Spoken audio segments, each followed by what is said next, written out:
तीसरा जो कि सबसे इम्पोर्टेंट एंड क्रूशियल टिप है, जब मेरी डॉटर 3-3.5 साल की थी तब भी उसको फोनिक साउंड बहुत अच्छे से आते थे।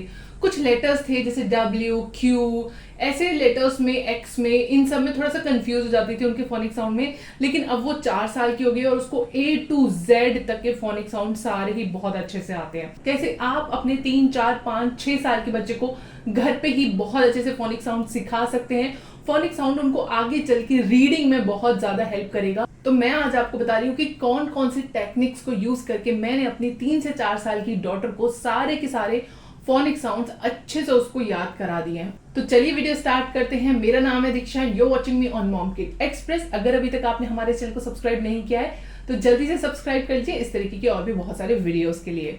तो सबसे पहले बात करेंगे कौन सा राइट एज है। तो देखिए, जब आपका बच्चा ABCD सीख जाता है वहीं से आप अपने बच्चे को फोनिक साउंड थोड़ा सा इंट्रोड्यूस कर सकते हैं। जैसे जब हमारे बच्चे 1.5 साल की, 1.25-2 साल के होते हैं तब हम उनको A for Apple, B for ball ऐसे सिखाना शुरू करते हैं। उसी टाइम पे ही आप अपने बच्चे को सिखा सकते हैं A for Apple, B for ball. ऐसा करने से वो अनकॉन्शियसली अपने सारे के सारे लेटर्स का फोनिक साउंड अंडरस्टैंड करने लगेंगे। यहाँ हमारा गोल ये बिल्कुल भी नहीं है कि सारे के सारे फोनिक साउंड जो है 2 साल के बच्चे को याद होना चाहिए, नहीं, लेकिन बच्चे को अंडरस्टैंड हो जाए कि हाँ बॉल, इस तरह से बच्चा बोलने भी लगेगा तो भी आगे चल के उसको बहुत ज्यादा आसानी रहेगी। जो मेरा दूसरा बहुत ज्यादा इंपॉर्टेंट टिप ये है कि जब आप अपने बच्चे को राइटिंग लिखवाते हैं, मतलब A to Z लिखना सिखाते हैं, उस टाइम के बाद से आप अपने बच्चे को स्मॉल लेटर्स में लिखना सिखाना जरूर प्रैक्टिस कराइए। बच्चे को ये डिफरेंशिएशन पता होना चाहिए कि this is capital A and this is small A, so that जितने भी फोनिक साउंड हम आगे से बच्चे को रिवाइज कराएंगे वो सब स्मॉल लेटर्स पे ही हमने रिवाइज कराना है। कि जितनी भी स्पेलिंग्स होती हैं उनमें पहला लेटर जो है वही कैपिटल होता है, और वो भी कुछ केसेस में, और बाकी के जो सारे लेटर्स हैं वो सब स्मॉल होते हैं। तो इसलिए बहुत ज्यादा जरूरी है कि बच्चे जो स्मॉल लेटर्स का आइडेंटिफिकेशन भी अच्छे से कर पाए। तो इसीलिए कैपिटल के साथ साथ स्मॉल लेटर्स का रिकॉग्नाइजेशन भी हमने बच्चे को सिखाना है।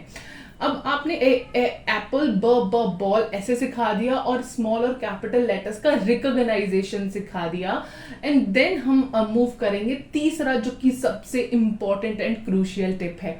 वो ये है कि जब आप अपने बच्चे को रिवाइज करा रहे हैं तो आपने बहुत ज्यादा लंबे टाइम तक के लिए उसको नहीं लेके बैठना, आधा घंटे आपको नहीं लेके बैठना।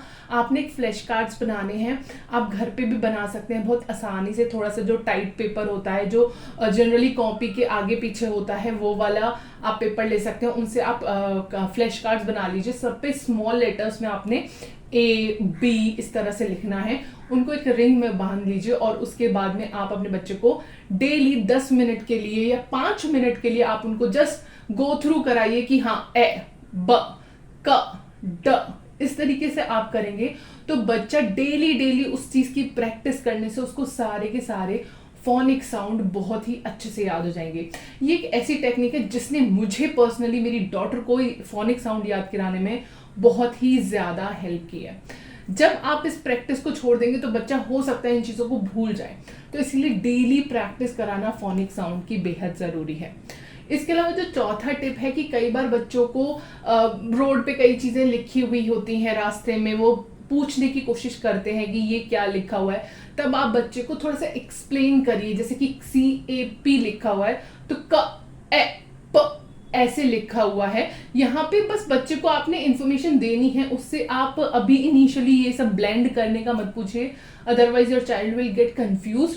सो आपने बस बच्चे को एक्सप्लेन करना है। अगर आपने उसको बताना है कि कैप लिखा हुआ है तो प आपको ऐसे बोलना है, सो दैट उसको वो जो साउंड्स हैं उसको वो सुनाई दे। तो उसको साउंड सुनाई देना चाहिए, सो दैट उसको ये रिकॉग्नाइज हो कि जो मैं साउंड्स अभी फोनिक साउंड याद कर रही हूँ वो उन्हीं से रिलेटेबल है।